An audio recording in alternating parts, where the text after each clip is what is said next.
listening to the Overcast. Sunshine on a cloudy day. Part of the Oversoul Gaming channel.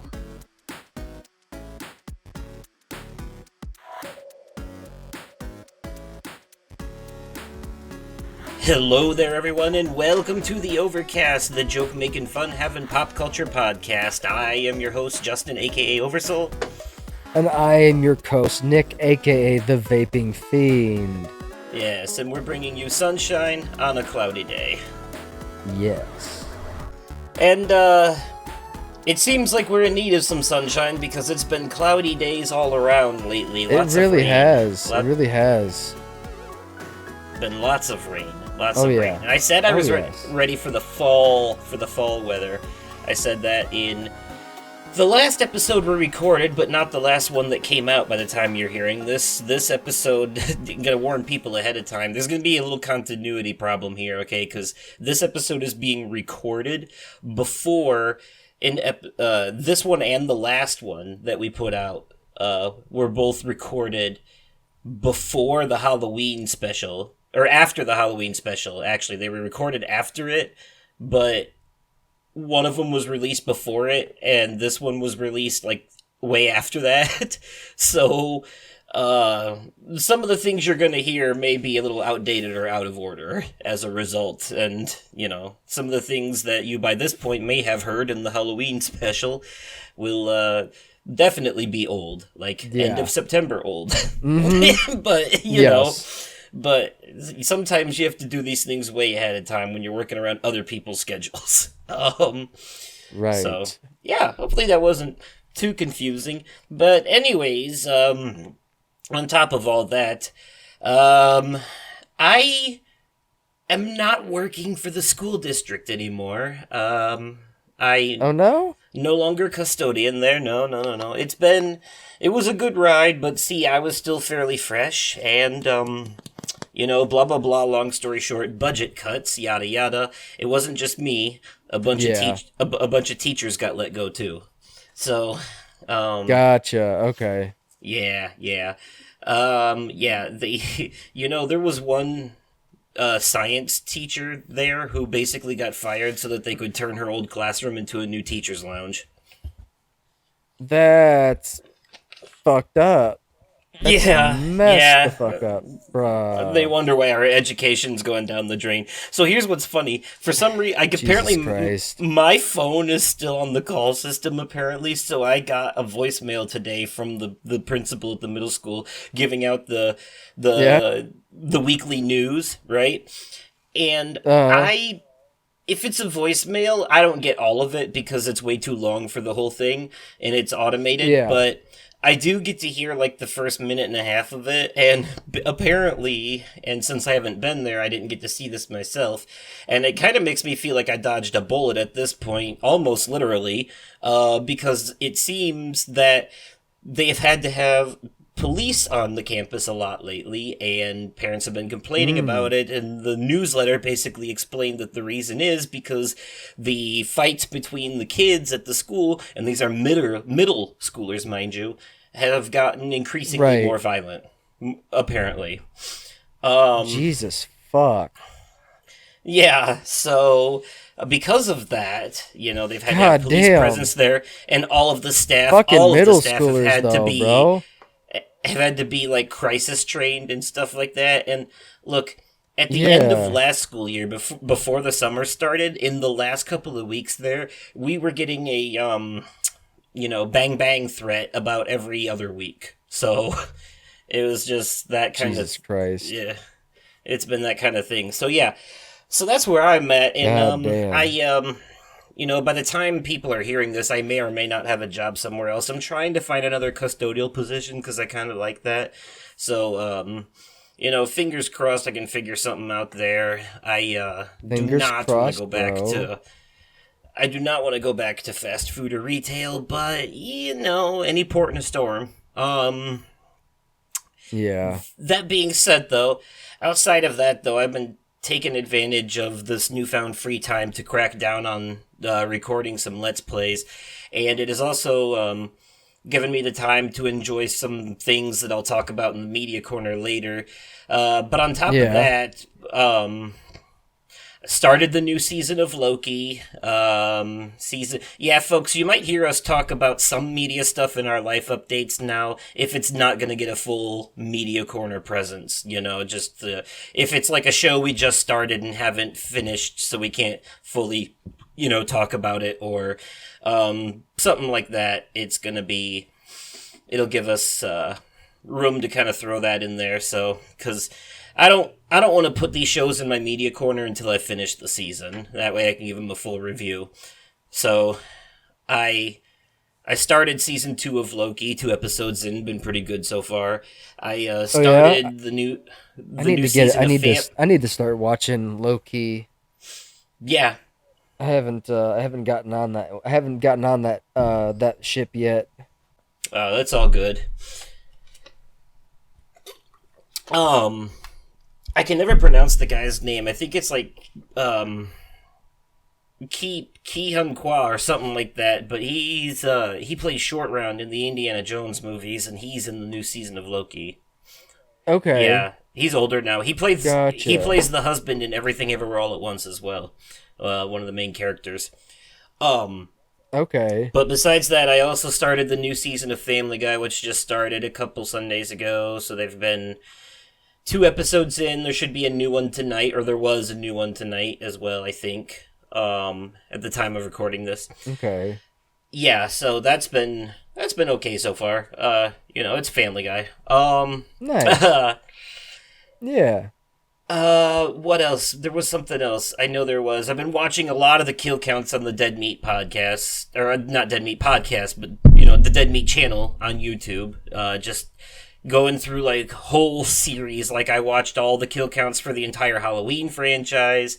I watched all of the Texas Chainsaw franchise, the entire Purge franchise, Saw, Okay. Final Destination. Jesus fuck. And now I'm starting on Friday the 13th. Those are the ones that I'm going through now. Scream. I also watched the whole Scream, all the Scream Okay. ones too. Yeah, and they've been doing some really cool. Damn. Because of the strikes, they haven't been doing movies because they work in Hollywood. So and they're part of that union. So Yeah. so instead they've been doing kill counts for music videos and shit like that. Today they put out one for Mortal Kombat. Makes sense. Today they put out one for Mortal Kombat X, and I loved it. Um, Nice. yeah, yeah, it was pretty cool. So yeah, I enjoyed that. So I've been watching a lot of those, and then I haven't started the new Goosebumps show on Disney Plus yet, but I've been meaning to. So I gotta, I'll Okay. get on that here very soon. Oh, and Saturday Night Live started their new season 49 last night at the time of recording this. And the Damn. season premiere, the host was Pete Davidson, one of my favorite They're on comedians. So of season course I watched that, 49? and it was pretty fucking funny. Like one of their funniest episodes in a while. So I was laughing pretty hard. There's a pretty good music video in there where Pete just makes fun of himself the whole time. um and he did a really funny stand up monologue at the beginning of the show, too. So, um, but yeah, that's been me lately. Just job hunting, starting these new shows that are starting up for the fall season, and just kind of kicking back and trying to take it easy and, mm, you know, make the best of it. So what's up with you now? So I've got some some life updates. I I did a rewatch of Strays because when Sarah and I came over there, we watched that, and I admittedly fell asleep a couple of times Surprise, while watching. surprise. Surprise! Yeah, I know. Surprise, surprise. I admittedly fell asleep a couple times while watching it, and Uh huh. even though, even though I fell asleep, I picked out the different spots in the movie that I I didn't remember. And I'm like, oh yeah, I must have been asleep for that part because I do not remember that. And that was fucked up, but it was so funny. Um, I So watched. how did you like it this time around though? Like I just to loved be it. clear, like There's okay, no complaints other than the fact that Will Forte's character was still a piece of shit. yeah, agreed. So so I guess we can come to the conclusion then that you falling asleep during a movie has nothing to do with its quality whatsoever. Hell no, it has nothing to do with its quality. It's just the fact that I was Okay, super fucking so tired that day. so you owe several things another chance, apparently. I sure the fuck do. Okay, all right. Well, glad we established that one on air. Please continue. Okay. All right. So I watched that movie Spree that you were telling me about. Oh, really? Yeah, dude, it was, bro. Definitely like that. Like how how the hell did he think that that shit that he was doing was okay? The fuck? Like, I think there's a word for that. It's called yeah, sociopath. that's yeah. He was also a bit of a bit of a narcissist because it was really all about the Yep. views, Let's right? see. So That was I mean I it is funny. it's funny though that you should mention that because I that was gonna be one of my media corner things. I Oh, think gotcha. Okay. unless that was gonna be one of yours. No, no. I've got my three things for the media Okay. corner. Oh no, you wouldn't be. That's right. You wouldn't be talking about it here if it was. Nope, Okay. sure Well, wouldn't. I you can piggyback off of me on that one. Yeah, for sure. Let's see. My daughter starts her first day of public school tomorrow. I'm really hoping that she has a good day. Um, she doesn't really get that much socialization.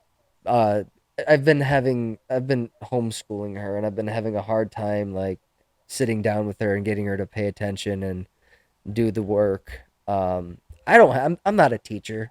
I'm gonna leave this to the professionals. I'm gonna be honest. She needs structure, and I think her going to public school will definitely provide that structure for her. Regardless of my Okay. feelings towards public school or like the Rockford Public School District in general, because I'm not the biggest fan of the Rockford Public School District. Mainly because that's the school district I grew up going to. I was never in any other school district. It was always the Rockford district. Fair enough. It's a pretty crooked district. Has been for years. So you were already out of school when you went to Florida for a bit then. Yeah, I was out when I was in Florida. I had went I went down to after I graduated high school. Immediately after my graduation party, we my dad and we drove from Rockford to Lexington, Tennessee. Stayed the night there, and then the next morning we drove from Lexington, Tennessee to Lakeland, Florida, which is where he was living before. Okay. Okay. Okay.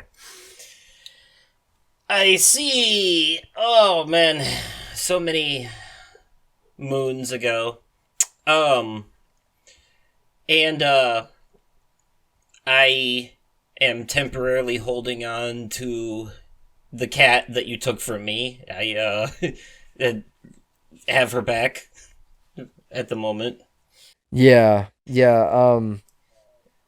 It's just a temporary situation up until Nick's landlord decided that he couldn't have her anymore, so until he yeah, moves, I have to take her back. yeah, yeah. So, okay. Anything else? Um, How's work? Work is work is pretty good. Um Saturday this past Saturday, as of well yesterday actually, I went and I worked from 5:45 until I think it was like 9 o'clock or so. Oh, Okay. 8:45, 9 o'clock. And it was like surprisingly slow for a Saturday. And I was in the California truck, and that's usually one of the busiest trucks on Saturdays. Okay. Yeah, no, dude, there was a jam up in Primary Sort that night for like 15 to 20 minutes. And even when the jam was done, I didn't I barely got hit with any I didn't get I never once got backed up. It was consistently slow. Wow. And we were understaffed. Huh. Well, Yeah. just wait until the holidays. It'll Oh, pick up because the beginning of November is when they said that it should be picking up for peak season when things should be ramping up like faster. and you should also probably see them hiring some Oh temporaries yeah, for seasonal work they're at definitely that point. they're definitely planning on doing mass hiring for like peak season. Also, one of the things that Sarah is once when she comes out between the 25th and the 29th, Friday the 27th, her and I have plans to go to the Rockford Ice Hogs game. Um and the Rockford Ice Hogs are they just so happen to be playing her team, the Iowa Wild, and they spanked us. The Iowa Wild spanked the Ice Hogs 2 nights in a row. Once in Rockford, and then the next night was in Iowa. So this is gonna be interesting. I'm Oh, excited. I'm okay. excited to see what this game is gonna what this game is gonna be like. Because the Metro Center, I refuse to call it the BMO Harris Bank Center. I won't. It will always and forever be the Metro Center. Uh, but fucking they were renovating the I think the box office and the some of the inside of the arena. So the first game of the preseason, the Rockford Ice Hogs had to go and have a game against the Iowa Wild on a dinky little rink inside the Riverview Ice House, which is like a 6 or 7 minute drive from my apartment. And I'm like, now I understand why they had such a rough time. They were not on their home ice. They were on home ice, just not the ice that they're used to, and it was a smaller rink too. Barely Mm, fit a lot of people in the like because there was because like in the Metro Center, like the seats are all around the ice. There's only one side of seats in the Riverview Ice House, so they had to minimize ticket sales to probably season ticket holders okay. for that. It sounds like I mean, So is this I'm hoping is that this their last game against this team, or are there more planned? I'm not sure. I'd have to look at the schedule, but I know the uh the game that Sarah went to with her brother.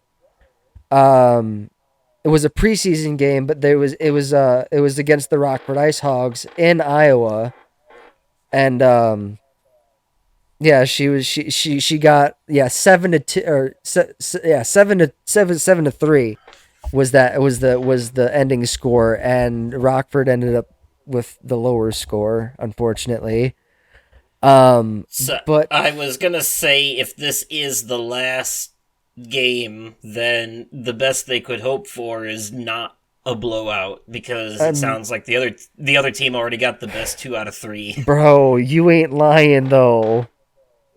Like I'm really hoping that I'd have to look at the game schedule, but I'm not sure if they'll be playing the Iowa Wild again after the 27th. Probably at some point.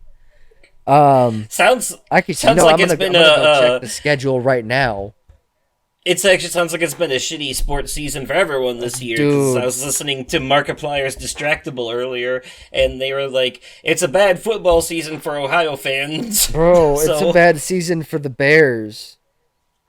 yeah, I'm sure. Bad, yeah. I'm, Oh, I'm glad I've never put any investment in any of there's this. okay, so there's another game against the Iowa Wild in December. Intriguing. November as well. Okay. No Friday Um, November 10th. Saturday November 18th. Sunday November 19th. There was more games in February. Okay. Yeah, I know. They'll face off against the Iowa Wild several times this season. okay. Yeah. Well, I don't want to ice hogs all our time with the on the life updates, but I I do want to circle back to the work thing real quick, Yeah. because you triggered the memory that I tried to get into GameStop again, and I know what everyone's thinking, but look, it's video games. Just happy to be around them. But look, here's the thing, right? So they still already had my application from earlier in the year, so I couldn't put a new one in on the system. And like Gotcha. their manager is never there. Is a very hard guy to get a hold of. So but one time I called and they were like, "Well, we're having like an open hiring event There you here on the go. 21st. On the 21st. There Well, you hold go. on, the story's not over yet. Wait." So, I. I went to an interview at a job at a nursing home for a custodial position the other day. Didn't get it because someone else more experienced got it. But while Uh-huh. I was there, I stopped in at Walmart to get something to drink, and the GameStop out here is right next to Walmart. So I went over there to check on the thing, and I noticed they didn't have the flyer in the window anymore for the open event. And I Yeah. went and I asked about it, and they were like, "Oh yeah, we had to cancel that." Oh And I'm like, Jesus. "What?" And they were like, Bruh. yeah, corporate called, and they were like, so we don't have the budget to hire seasonal workers this year, so it's just gonna be the 4 of you that are working now for the whole holiday season. Good Oh, luck. that's shitty. But you know what though? It was an eye opener for me, because it was like, you know what? This to me right here, Is this like this is like I've known for a while that GameStop has been a dying franchise, because they just, there's like they closed a lot of businesses, yada yada, and you read all that online. But seeing something like that unfold before your eyes in person makes it really hit home, and that's the moment I was like, damn, uh, GameStop is really dying. Like these motherfuckers are going down. I was Like gonna the ship is say, going down. didn't you They send are me a not. link that Best Buy said that they were gonna be discontinuing physical media? Yep, there's that too. Matter of fact, the Walmart's guy gonna that be works doing the in same thing. I saw the guy that was working behind the counter, he was like, truth be told, we don't even get like a lot of the game. Like, even if a game gets a physical copy, we really only get it if people pre-order it. that Otherwise, we get makes all the sense. popular ones. We get the popular ones to put on the shelves. But if you want like a physical copy of like Bendy and the Ink Machine, you got to pre-order that shit. That makes Otherwise, sense. Yeah, we're not. Something like that. If it's like an Assassin's Creed or a Call of Duty or whatever, they'll get copies of that in the big makes ones, the sense. GTAs and all that. But Oh, I'm sure they still. I'm sure they still yeah, sell like plenty of copies of Grand Theft Auto 5. yep. But like, look, I was in there and I was looking for copies of Fort Solis, which is a brand new game that does have a physical copy, and Under the Waves, which is another one. They're both like $30 games digitally, and they have physical copies. And he's like, "Nope, we don't got them." Damn, Wow. Jesus fuck. Yeah. Yeah, and I was like, well, I mean, and Fort Solace was being pushed pretty heavily at the Game Awards too. It is a $30.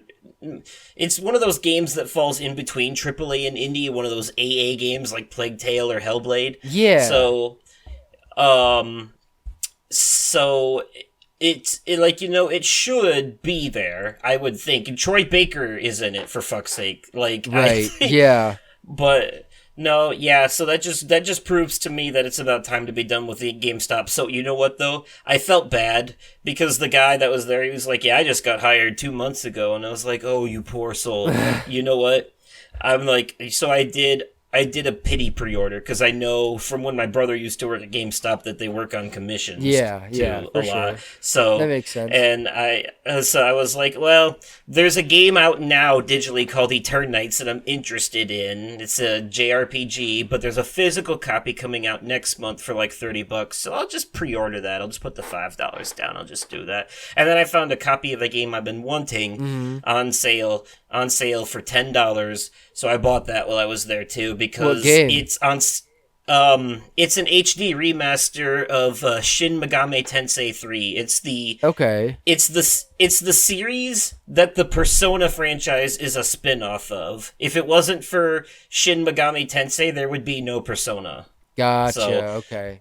since I'm a huge Persona fan, I wanted to kind of go backwards and try the grandfather of that, see Makes where it all sense. started. Makes sense. So, yeah, and it's on sale on the PlayStation Store, but for $20, and I got it for 10 physically Nice. used copy. That's a So, fucking yeah, steal there. yeah. So it wasn't bad. So, Nice. okay, well, those are things and stuff. Yeah. But speaking of video games, why don't we jump on over into that there media corner? Yay! Yay, indeed, Nicholas. Yay, indeed. Hey guys, what's up? It's Kurt here from Kurt's World. Hey guys, how's it going? It's Kurt from Kurt's World. Hey guys, how's it going? Kurt from Chris World here. Hey, what's up guys? Kurt here from Kurt's World. All right, everyone, welcome to the Media Corner, the part of the show that is reserved for news, reviews, and recommendations. And Yes. I'm going to go ahead and start off with a review because some of my Okay. my newfound free time has given me the time to go ham on a new release. Came out earlier in October. The new Assassin's Creed Mirage. I have played from start to finish at this point, and I'm just working on cleanup to get. I'm going to try to get the platinum trophy in this one because it's an easy one. Right. So this game is it follows this assassin named Basim, who is the one that gives Eivor their hidden blade in Assassin's Creed Valhalla. Okay. Now, I never finished Valhalla, so I didn't actually know how important Basim was to the overall story, but I looked it up, and I won't spoil it for anyone, but it the context definitely helped, but not knowing it going into this game, there was it made the ending of this game that more impactful for me. Felt like more of a twist. That makes sense. So, anyways, so this game kind of takes place before Valhalla and shows Basim's rise to being a master assassin from a regular street thief a la Aladdin to being a master assassin, and that's basically how it starts. This one takes place in Baghdad, and it was originally designed to be DLC for Valhalla. It was going to be like an expansion, Really? and they decided to stretch it into a full game. It's still not a very long game. It can be beaten in like 20 hours if you rush it. So, Right. and that's very short compared to like the almost double that, if not more, that it takes to beat the more recent games like Valhalla and Right, such. right. So, um, Oh, there's so much to Valhalla, bro. I yeah. that's been on my backlog for a while, and I mean, I don't remember why I stopped playing, but I do know that I do remember that I got stuck. I just don't remember where I got stuck. It's been so long since I've played Valhalla. it's an open world RPG, so it makes sense. You can end Yeah. up going into areas that you're not prepared for. Oh yeah, no, I definitely did ahead of that. time. Sure But, did. So this game has a little bit of that too. So what I would describe Assassin's Creed Mirage as is a perfect marriage of new and old Assassin's Creed. So Okay. atmospherically, it feels like old Assassin's Creed. You spend most of the time in one area, Baghdad, and its surrounding outskirts. And you are taking down... This is still a point in history where they weren't known as Assassins and Templars yet. They were the hidden ones in the Order of the Ancients. So you're taking down... and the Templars, or the Order, at this point, would disguise themselves with masks. So you are taking down all of the main targets of the Order in this game, like you do in most of them. And you're taking down a checklist of targets, like the old games. And in order to reveal the identity of each target, so you know who you have to kill, you have to do a bunch of side quests around that, getting information about them, saving people, and doing stuff like that. So there's a heavy emphasis again on stealth and parkour. There's a lot of sneaking into guarded fortresses that you're not supposed to be in, trying not to get seen by the guards, stealthily stabbing them in the neck and hiding their bodies in hay bales, shit like that. Yep. Makes sense. And Classic Assassin's Creed. yes, and you're running across rooftops, like the parkour, and I gotta say the parkour in this game is the best that it's ever been. The controls are Really? The controls are sticky, so the character goes where they're supposed to. No more randomly jumping to your death because the camera wasn't looking where you wanted to go. You know, Nice. stupid nonsense like that. It feels very, very fluid, but like, you know, when you jump towards the thing you want to land on, your character will actually land on that thing instead of jumping 50 yards the opposite way, you know? Right. God. Yeah. That's awesome. So, but, Okay. so it is mostly the old stuff, but they also kept some of the stuff from the new games. For example, you have an eagle that you can use to scout areas and find items and see where guards are and stuff. But some later in the game, they get privy to that, and there are some areas will have a marksman that'll shoot at your eagle, and you won't be able to use it until you take them out. So it also brings back fast travel, so any viewpoint that you synchronize, you can fast travel between them and the assassins' bureaus littered throughout the city, so you don't have to run around everywhere. Makes sense. And you can travel by horse both in the city and the outskirts, and you can do the auto travel like you can in the newer games too. You just hold the square button and the horse follows the road, and you press triangle and it'll automatically drive you to your destination. Gotcha. So if you want to do it that way. So, and there's a lot of, Okay. there are optional side quests you can do to gain money. You pickpocket items to sell, like you pickpocket loot to sell for money that you use to buy items for upgrades. You get your throwing knives, you get your blow darts, you get your traps and your smoke bombs and your noise makers, and you can upgrade each of them to be different. So you can like make the knives. I had my throwing knives were OP. I upgraded them so that first of all, they did more damage when I hit someone. Secondly, they poisoned someone when it killed them or when it hit them. And third of all, I had an upgrade so that when a guard died that was poisoned, their body would just disintegrate into nothingness. So there would be no body left for the other guards to find. And I was just destroying things with these poison throwing knives of disintegration. And Right. I loved it. Oh god, I was having so much fun with it. So this, may be one of my favorite Assassin's Creed games in a while, because it feels like I'm playing the old games again, like it's a return to the roots, but they kept all the modern aspects of the newer ones that are improvements. You know, they kept all the improvements. Gotcha. Basically, Okay. this is all, they took all the good aspects of every game in the franchise and Frankenstein them together into this game. It basically, Nice. like, if Okay. I had to be nitpicky and complain about one thing, it would be the goddamn tailing missions. Just like all the other ones, it's that thing in video games that everyone hates. It's the one reason that people unfairly hate on stealth games is these tailing ass missions where you have to follow someone and not be seen by them, and if they see you, you fail the mission and have to try again. Like that. Yep. That shit happens in... It's not just Assassin's Creed, though. There are games that aren't even stealth games that do that, like L.A. Noire, where you have to do it while driving a goddamn car. I'm pretty sure a couple of GTAs have done that, too, actually. So, Grand Theft Auto 5, yeah, there's one of the missions in online, on the online where you have to, you're doing through the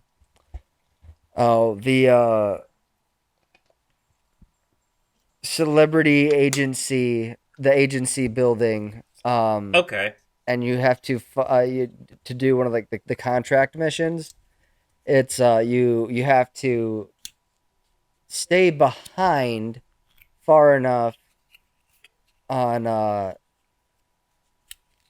like when you're following this person to the lockup, and then you have to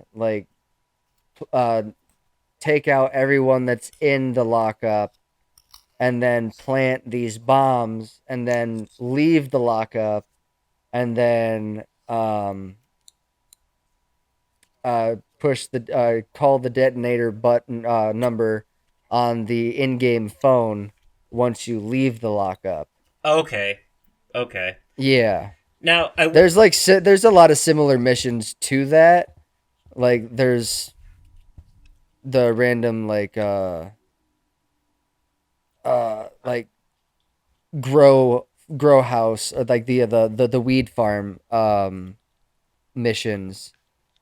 But they also give you like a GPS coordinates to where you're going, and as opposed to following the person to a secret lockup. Okay. I will say another thing that they brought back in this one that I haven't seen in the franchise since Unity, Assassin's Creed Unity, okay, which was the second one on the PS4, after Black Flag. In that one, they introduced this thing where when you go to assassinate your target, like your main big target, like basically what is this game's version of a boss battle, really, is okay. Every time you go to assassinate your one of the targets on your checklist, one of the big bads, they're always in some kind of fortress surrounded by guards and other nonsense. And in Unity, they gave you multiple different ways of getting in to these fortresses. Like you could sneak in through underground. You could disguise yourself as a monk and sneak in with them. You know, you could pay rebels to cause a distraction and get the guards' attention while you slip on by. All those kind of stuff. Like it was like Dishonored, where you had different options. This game brings that back.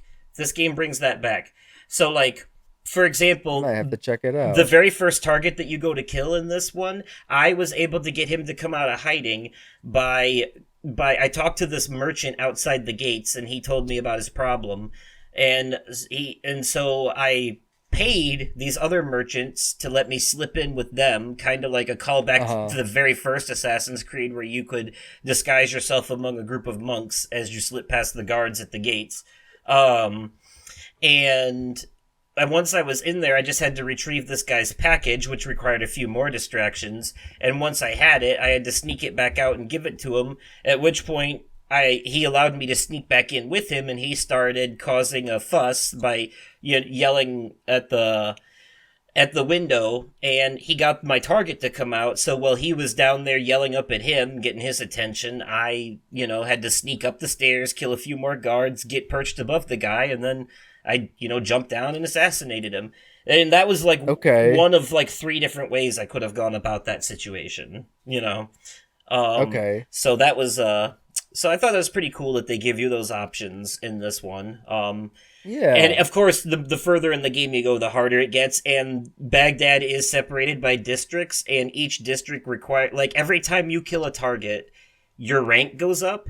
And with your rank going up, so too does your health and stuff like that. So there are some districts, they'll tell you when you look at them on the map what rank you should be before going there, and if you go there before you hit that rank, you're gonna have a bad time. The guards will fucking destroy you. So you gotta, you know, yeah. like the very center of the map where the big main palace is. That's a big no. That's a big no area early in the game. Like you, Fair you will enough. get. Some of the guards have flamethrowers in this game. You know, Jesus so fuck. it's like but. Yeah, They brought out the big guns. yeah, so I really enjoy this. It's been like I've enjoyed most of the games in the franchise, but this one in particular has been like the best one in a while that really scratches that itch that I say only Syndicate was probably the closest that ever came to being as good as Assassin's Creed 2 before this one. This one right here is almost as good as Assassin's Creed 2. It's like right up there. I'd give it Gotcha. well, I gave AC2, it's probably maybe equal. I gave Assassin's Creed 2 a 9 out of 10. I'd give this a 9 out of 10. Like, Fair enough. AC Mirage, for those of you who participate in my Guess My Top 10 every year contest to win the gift cards and all that, this one's going in the top 10 this year. So, Oh shit. Okay. yeah, an All right. exclusive answer here on the podcast. This one and Final Fantasy 16 are both guaranteed entries. So, but yeah, that's my first entry in the media corner. So I recently watched the new. I know we talked about it on I think it was the last episode that we did.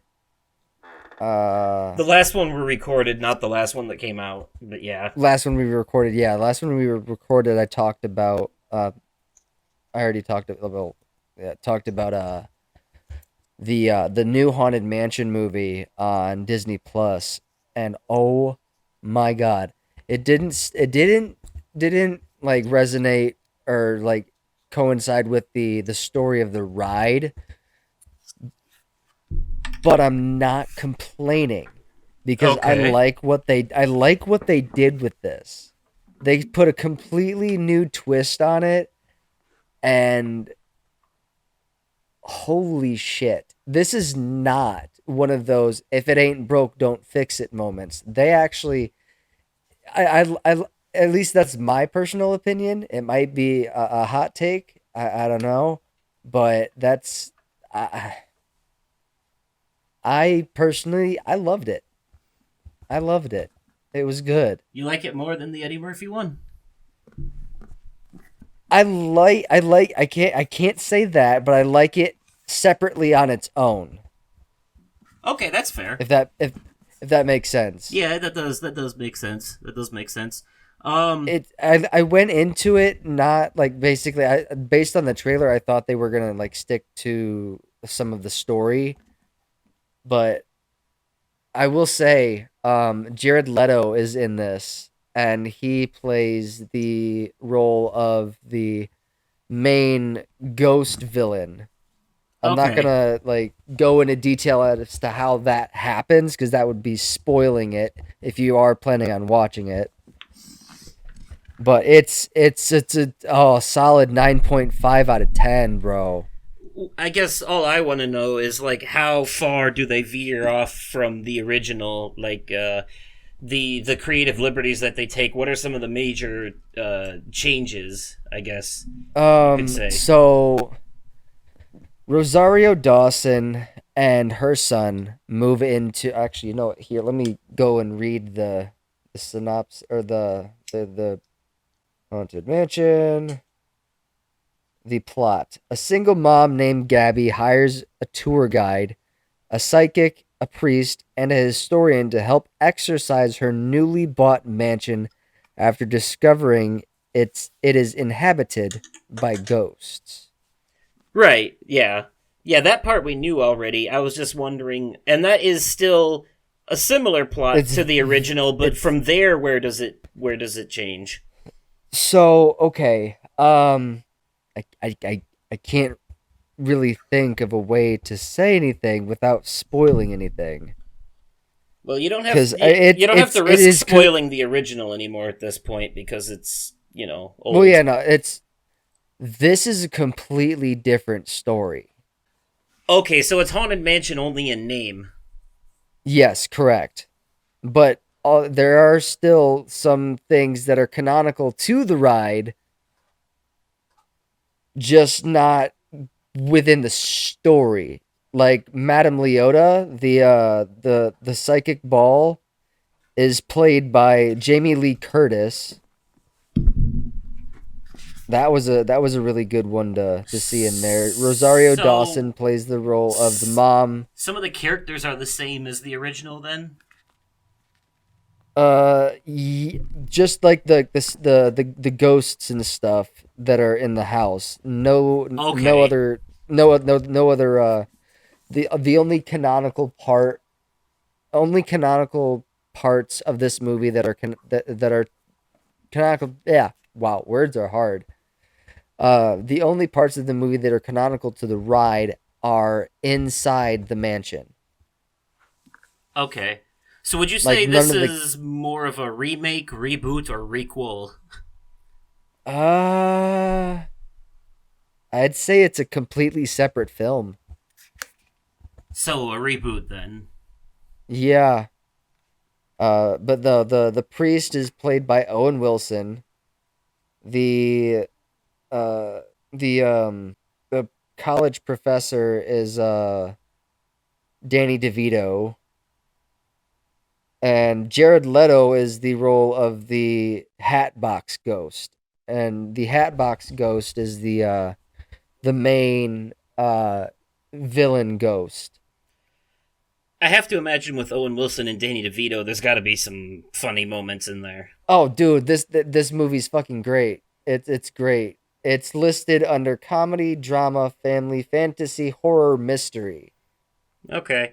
So like how much do they push that on that? Because like you've got, I mean, Danny DeVito can be, I mean, he's on Sunny in Philadelphia. You know what I mean? I know. Like, So he's like more of a innocent old man okay, uh, character, but he wrote a novel on because he used to do like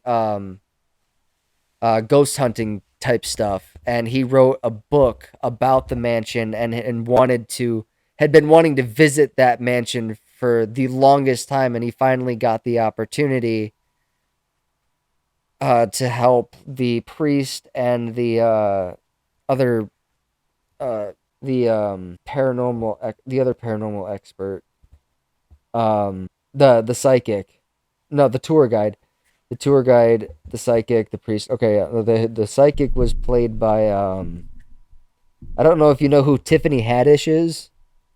yes. Yeah, the psychic is played by Tiffany Haddish, and the tour guide is played by Lakeith Stanfield.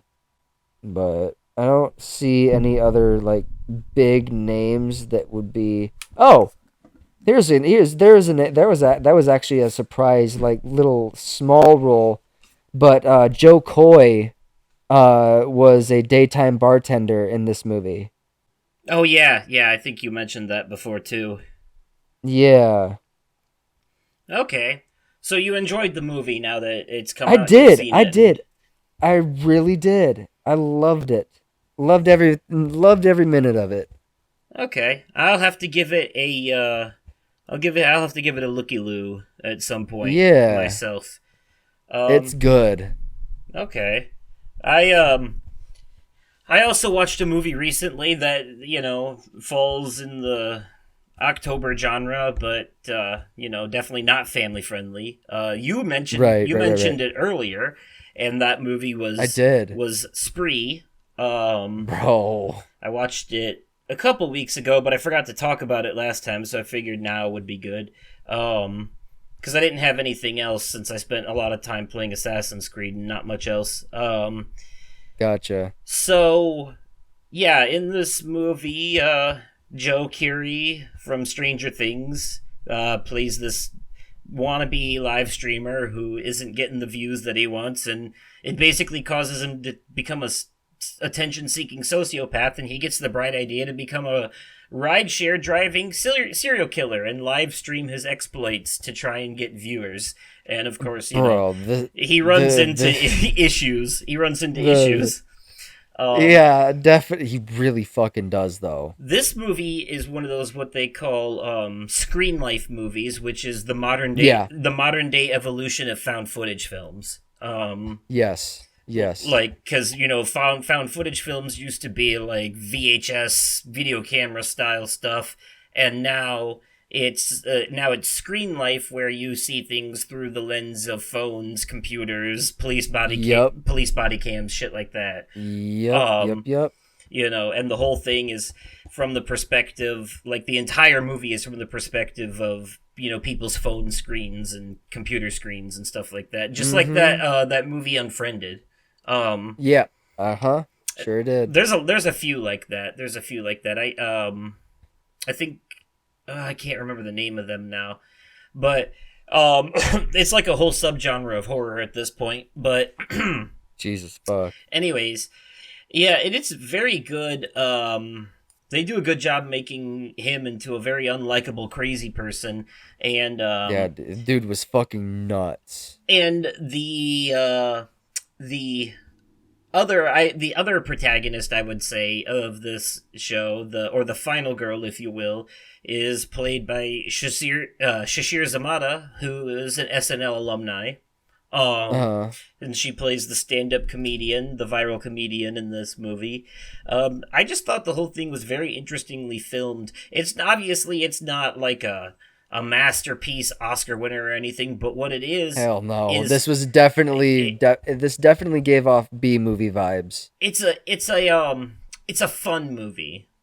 Yeah, it's a fun movie. Now, I do take one issue with this movie and the fact that, like, and I know that they were playing off the fact that, like, people were like, this is fake, there's no way this is real, but, like, if there was enough attention going around for, like, them to shut down the rideshare app, and he was live streaming this the whole time, like, at some point, like, my basic complaint, and I know it has to happen because, so the movie can happen, but he gets away with this for way too long. Like, way too long he does. For someone who's live streaming the whole thing.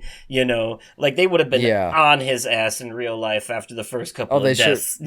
Sure the fuck would. But I will say, the way that they do this movie, the angles, like, there are some parts where, like, the people that he kills or allowed to be killed by some other method are also live streaming their own thing on their phones, so you get these split screen views where you get to see the kills from his perspective and their perspective at the same time. Like, yep. Yeah, it was pretty cool. And yeah, so that made for, like, some really cool, you say B movie, but I actually think the budget on this was nuts for them to pull off those kind of scenes. It also means that they probably had to do most of this from their from their own phones and shit, Yeah. And on top of that, I watched the kill count for this movie, so I saw some of the behind the scenes stuff, and, like, I think, like, one of the producers or director or somebody, all of the comments that you see pop up in the live stream, he wrote them all himself. Like, every last one of them. Nice. Yeah, so that's some crazy stuff, but I enjoyed the movie. I do have some... Oh, it was good. Don't get me wrong. There's only so far I can suspend my disbelief. Like, even within the rules set within the universe of a movie itself, there are some things that that you're just asking too much out of me. And so the plausibility of him getting away with that for as long as he did, it just extends my suspension of disbelief. But overall, I would give that movie like I'd give it an 8. I'd give it an 8. Honestly, Joe Keery, he does such a good job playing a creepy, like that's the the quiet kid you gotta watch out for type of character. Yeah. It's such a good, and there were some pretty interesting plot twists in that movie too, and some really cool moments of suspense. Like, there was, it was well filmed for the weird way that it's filmed. I'm gonna be honest, like, I've seen, like, this movie up on, like, the streaming platforms that I have, and I thought about watching it, but I never really, like, put the thought into it because it looked too cheaply done. But I'm glad you recommended it to me, dude, because I enjoyed it. It was good. Yeah, no, I would say sometimes I think we have to appreciate that like there's a difference between graphics and art style, you know. Yeah. Sometimes things that are made on a low budget and it shows in like things like the special effects and stuff like that. But sometimes things are intentionally filmed in a way to look the way they do. Like, you know, the VHS the VHS horror franchise. Those movies are all filmed on normal cameras, and then they put a VHS filter over them to make them look old and shitty on purpose. You know, makes sense. That's the kind of thing. They're not cheaply filmed. They look that way intentionally because that's the art style they're going for that. Makes sense, yeah. I make that same argument for indie games a lot, too, especially if they're made by a well-known company. Like, Journey was made by that game company. Everyone knows them. They made Flower. They made Flow. You know, they're not hurting for money or anything. And yet they make games look low budget like that, and it has no effect whatsoever on how enjoyable the game is or how it plays. No, not at all. You know, it's you know, some of the best games I've ever played have looked, you know, low budget but been really good. I mean, look at PlayStation All-Stars Battle Royale. There's a mixture of graphics from all the different games in there. Like, one level looks like a cartoon, the next looks like real life. Like, exactly, yeah. Yeah, there's some good stuff like that. Chia, the game came out earlier this year, looks very cartoony. The characters look like Mii's from the Nintendo Switch, but yeah, fucking beautiful game. Like, very fun to play. Like, turning into a bird in the middle of the air and then flying around, like, that's, you know, you can give me polygon graphics for all I care if I can do that kind of shit. That's, you know. But yeah, no, they took the idea of a Screen Life movie with Spree and they turned it, like, they took the concept. They took the concept and did the best they could with it. Like, the one scene where you think he's going to the house of the person who's on the other side of the screen, you know, like, that whole scene was very well filmed, you know. Oh yeah. And the rug pull that they do there on top of it, very, you know. By the way, special mention to another SNL cast member in this movie, Kyle Mooney.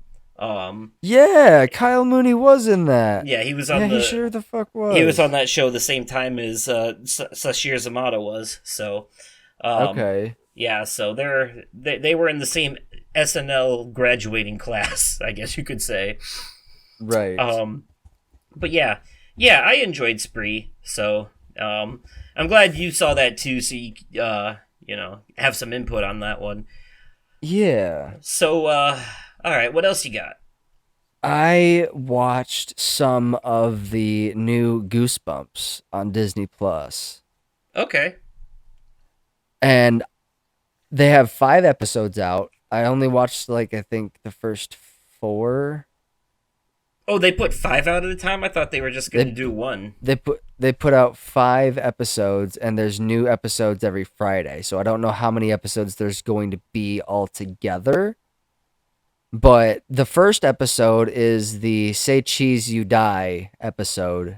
Okay. And they find a way to tie the events of the first episode to tie into the next. And I like the way that they did this. It's a continuing story, but each episode is based on, like, the old Goosebumps episodes or the Goosebumps books. Like, episode 2 is the Haunted Mask episode. That was by far one of my favorite Goosebumps books, and by far one of my favorite, like, I think it was a 2-parter episode for the older episodes, if I remember correctly. The OG show. The OG Goosebumps show, yes. So I have to ask then, did it do it any justice, this new one? Dude, I mean, so the Haunted Mask episode, the mask looked completely different, but when the mask took over the person, it did have a similar feeling. It was more CGI Oh, yeah. instead of prosthetics like it was in the original, the OG show. Right, right. I was gonna ask because I had heard that this show was going for a more dark and gritty tone compared to the campiness of the original, the Oh, Jack Black movie. So yeah, absolutely, dude. okay, Yes, yes. Super dark, super gritty. Borderline, are you afraid of the dark? okay. I was gonna Because I ask know, how far do they as push I it because it is a Disney Plus show, but then again, right, Disney it Plus was also had Moon Knight, so yeah. No, this was I like this. This is good. okay. I've been meaning I'm to start excited to it. see more. I just haven't I'm yet. excited to see more. Yeah, I'm excited to see more. Um, yeah, no, this was good. Okay. Yeah, I all I've seen of it so far is a clip on YouTube from the Worms episode.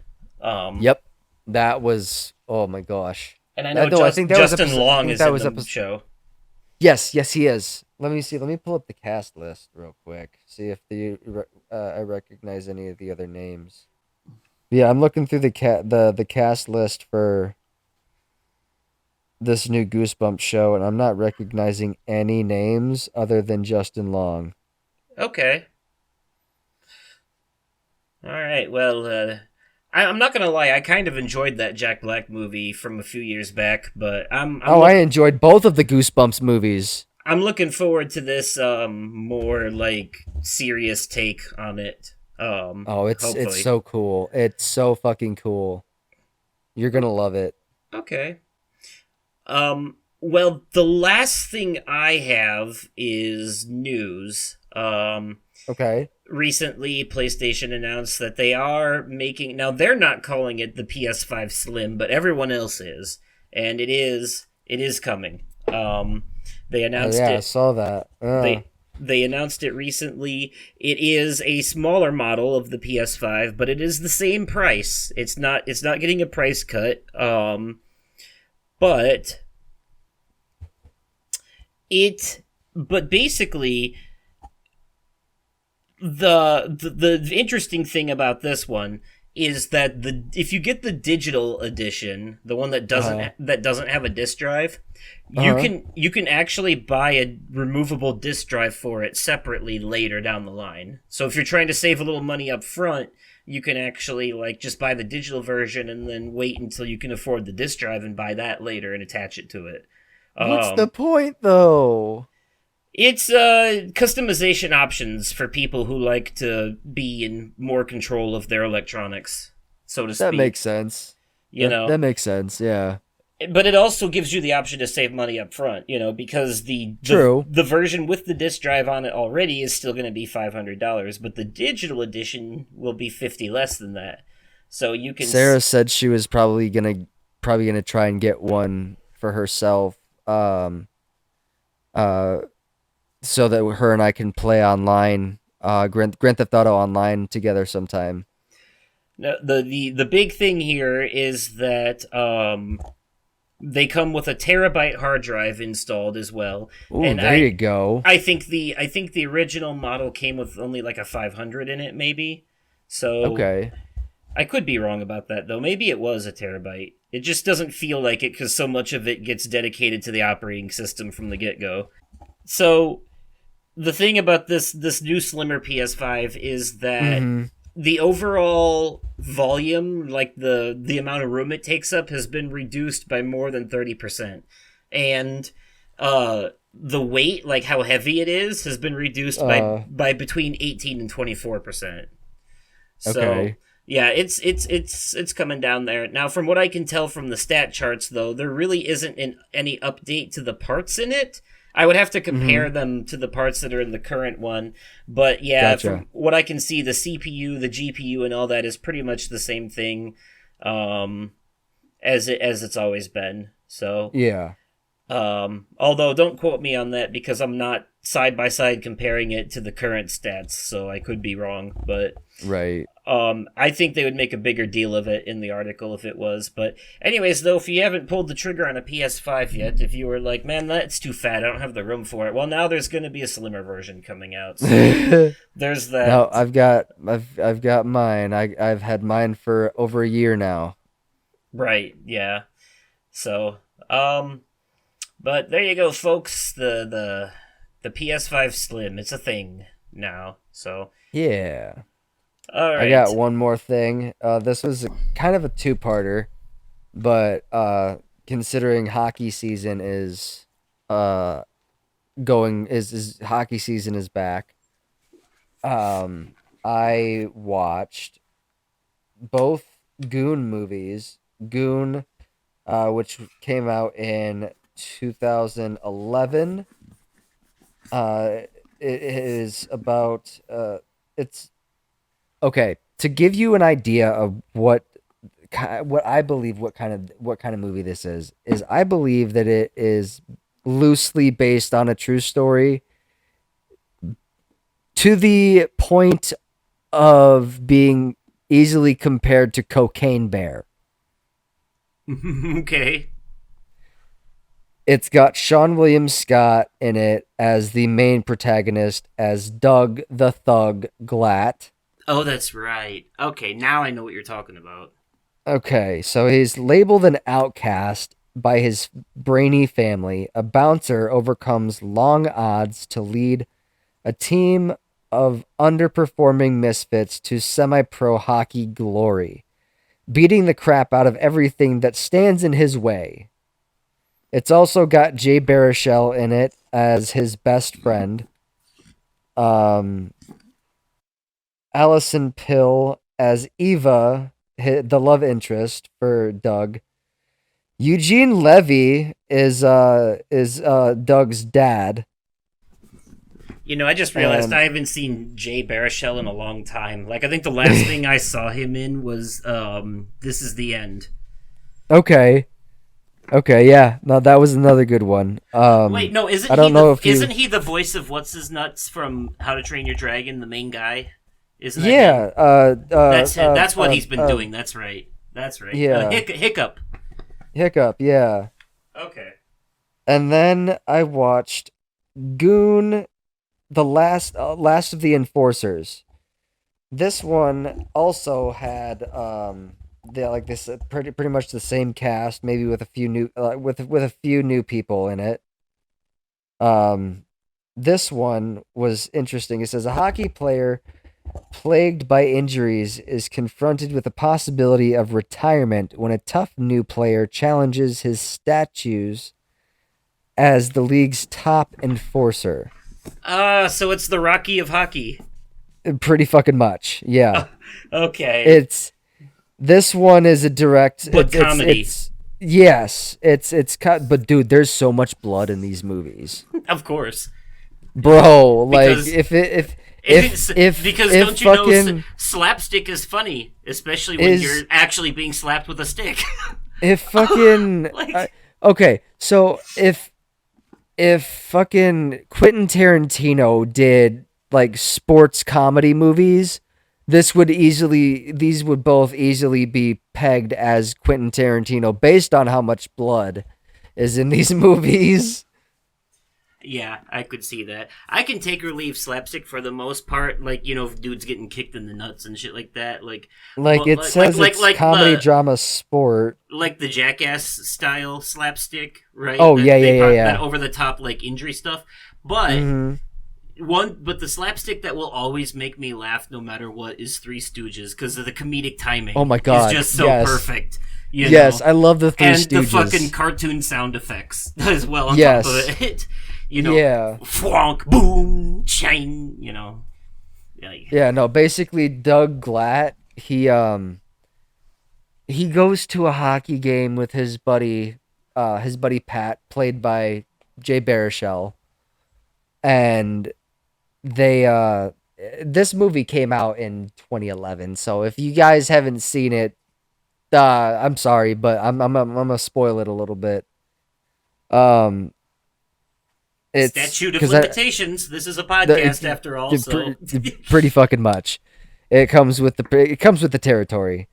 Um, fucking okay. So he goes to a hockey game and he starts a confrontation with one of the other team players who ends up in the penalty box, and Doug Glatt's brother is gay. This guy blurts out the F slur for the LGBTQ community, and he gets pissed. The dude climbs up over the glass into the crowd, and Doug completely annihilates this guy, breaking his helmet with his skull.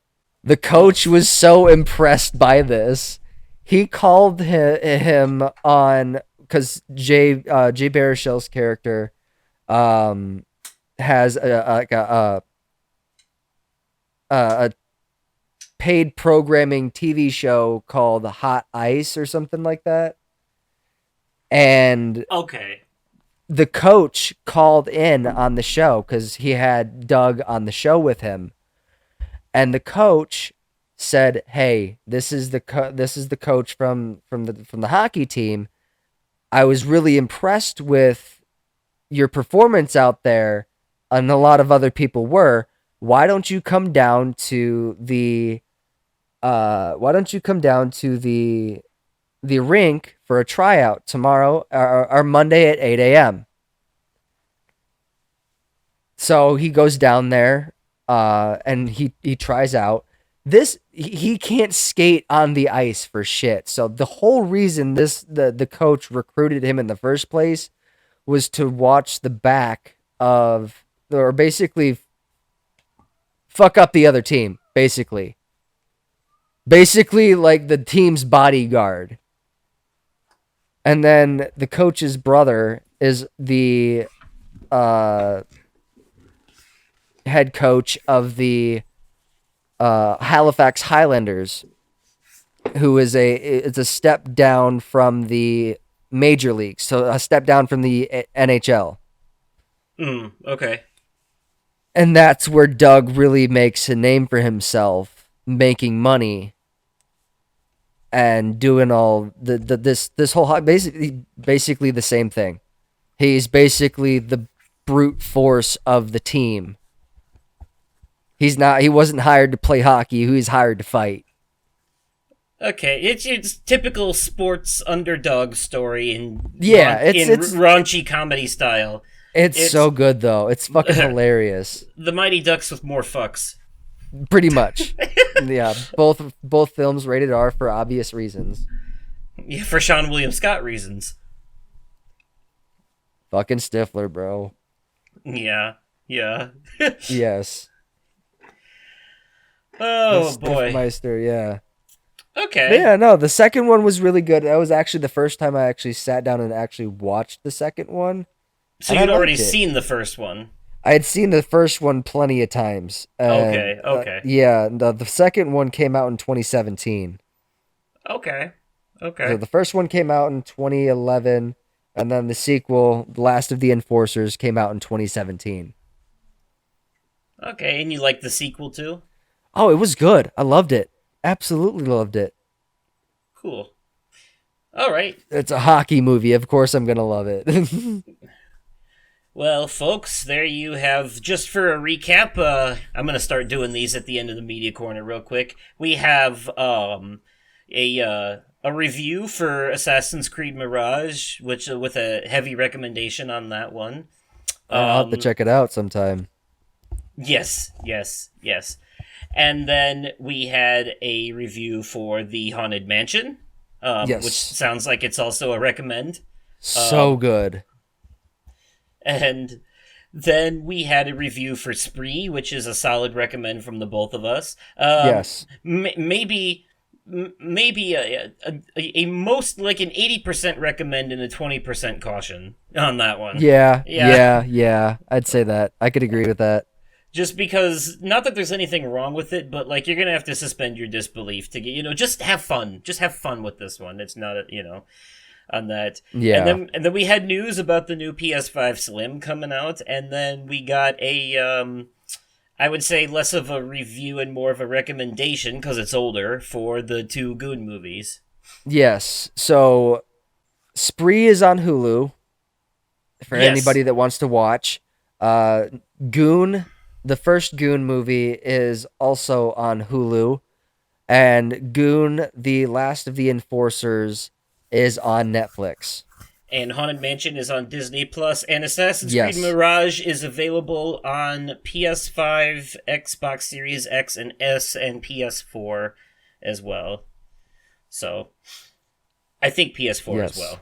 So, Okay. Okay. I believe so. all right. Well, that's it for our media corner. Now it's time to get into this episode's topic, which is all about crossovers. Yes. Is that BoJack Horseman? Oh, geez, here we go. Mr. Peanut Butter and BoJack Horseman in the same room. What is this, a crossover episode? All right, everyone. Welcome to this episode's topic, which this time is going to be the wonderful world of crossovers. It's Yes. it's kind of a. I don't want to say it's a continuation of, but I would say more rather a spin-off of the last one we did before the Halloween special, which was about multimedia franchises. So Yes. those are where the types of media crosses over within the same franchise. This, however, is going to be where completely different things cross over with each other. Like when two Yes. completely separate TV shows cross over with each other. For example, Yes. now there are two instances of this. There are the instances where it's just like a one-time deal and it's never mentioned again, just a special crossover type thing. And then there are the instances where it basically confirms that the two things that crossed over exist in the same universe. And in a world where everyone's jumping on the multiverse trend, it's kind of hard not to see any version of a crossover as the beginning of a multiverse at this point, One big example of this would be the MCU. Right, yeah, which the MCU in and of itself is one giant ass crossover. Matter of fact, you know what Yes. though? I don't know if we can even count it as that anymore, because what happened here was the MCU started off as a bunch of standalone movies which did cross over, but the Yes. crossover aspect of it has become so commonplace now that instead of being a bunch of standalone movies and TV shows that eventually come together, they're all basically just continuations of the same story that play off of each other at this point. So Yeah. they're all like basically different chapters in a book or footnotes on a chapter of another book, and That's fair, yeah. and so, like, they're all part of the same story now. Like, they're all required reading to enjoy the overarching narrative. So, Okay. basically, the franchise went full circle, folded in on itself, and went from crossover to it all just being, like Ryan George said, the world's most expensive TV show. Yeah, Like they pretty might fucking like much. the MCU is its own. Sometimes things create their own genre or their own existence, and I think the MCU is in its own. It's its own thing at this point. Yeah. There's a this is out of complete left field, but there was a special on Max. Mm-hmm. I think it was on there before they dropped their first name, before when it was still HBO Max. But it was a Scooby-Doo crossover with Courage the Cowardly Dog. Oh yeah. Oh yeah. I never did get It was around a to Halloween. watching that. It was a Halloween trick or treat special. Okay, you watched that? I saw bits and pieces of it, but it was really good from what I saw. Okay, yeah, because two shows from my childhood. But I'm glad that you brought that up because I knew for sure that I was going to have to in this episode mention the Scooby-Doo crossover with Supernatural.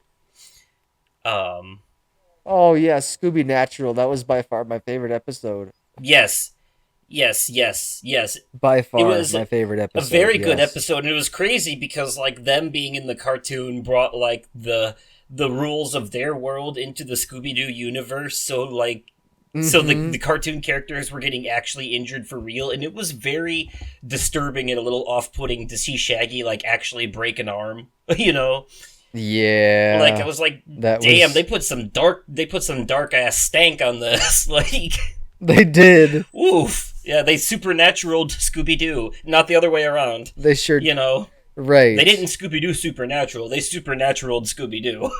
You know, Yeah, they that's did.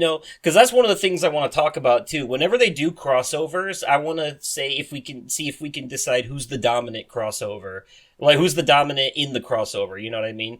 Like in this Okay. case, I think it would be Supernatural for two reasons: one, because of what I just mentioned, but two, because this crossover episode is an episode of Supernatural. It's not an episode of Scooby Doo. It's a episode of Supernatural. Like. Yeah. Yes. So I think usually the show that it is an episode of will ultimately end up being the dominant one in the crossover for obvious reasons, you know. Yes. But a good exception to that rule I would actually say would be the Family Guy Simpsons crossover from several years back. Oh my god. Yes, that was so good. That was very well done, So good. and they gave both shows like an equal amount of attention in that. Now They sure did. that was a Family Guy episode. That was a Family Guy episode. Yes. Because it started with them and it ended with them, and I think it was like a season premiere to like season 20 or something. I think so. But yeah, and of course Peter and Homer had a chicken fight. They sure And did. it was just filled with Simpson references, and I love it because, like, obviously the creators from both shows had to work together, and they're constantly throwing jabs at each other. And Family Guy's always accused of just ripping off the Simpsons, but like, and South Park did a good episode talking about the whole Simpsons did it thing. So, Yep. Yep. Sure did. but yeah, but the cool part about that was that like you get to see the two different shows kind of like the juxtaposition between their two comedy styles kind of clash in that episode. And it's like Yeah. it's such an interesting thing to see because fans of both shows tuned into that for the most part. Yeah. Well, maybe. I'm pretty sure more Family Guy fans watch that than Simpsons fans, I guarantee you. Yeah. No, But- there was there was some Family Guy characters that had roles in there too. I also love how they used beer to basically like break the fourth wall and argue about the shows themselves and who ripped who off, and then at the end of the day they're like, well, we both ripped off the Flintstones, so That's fair. Yeah. that was what it came down to. But it was mostly just like a bunch of cameos and jokes at each other's expense, and like it was great. Like Brian, since he walks and talks, and he's eating at the table, and Marge is like, "Dogs eat in the kitchen on the floor," My Marge sounded like Beavis from Beavis and Butthead. TV for my bunghole. Speaking of which, I don't know if this counts, but the show Daria is actually a spin-off from Beavis and Butthead. She got her start. That character got her start on that show. They used to call her. Okay. They didn't. She was always making fun of them because how stupid they were, and she was smart, and like they would always come back by calling her Diarrhea. I forgot where I was going with this, but yeah, Family Guy and Simpsons. That was a good. Yeah. Well, has Beavis and Butthead ever crossed over with anything? I know they've done some. There was an episode of Celebrity Deathmatch where they fought each other. There was. I think so. I don't know if I count that though. That's less crossover, more parody. Yeah. There was Crossovers are usually canonical, so. Oh well. Speaking of Family Guy and Simpsons, there was actually an episode. There was a night where all three Seth MacFarlane shows, back when the Cleveland Show was still a thing, there was a hurricane that blew canonically through all three shows in the same night, and so all three shows each dealt with the hurricane. And it started with the Cleveland Show, then it went to Family Guy. This was the episode where Brian did shrooms and had like freaked out.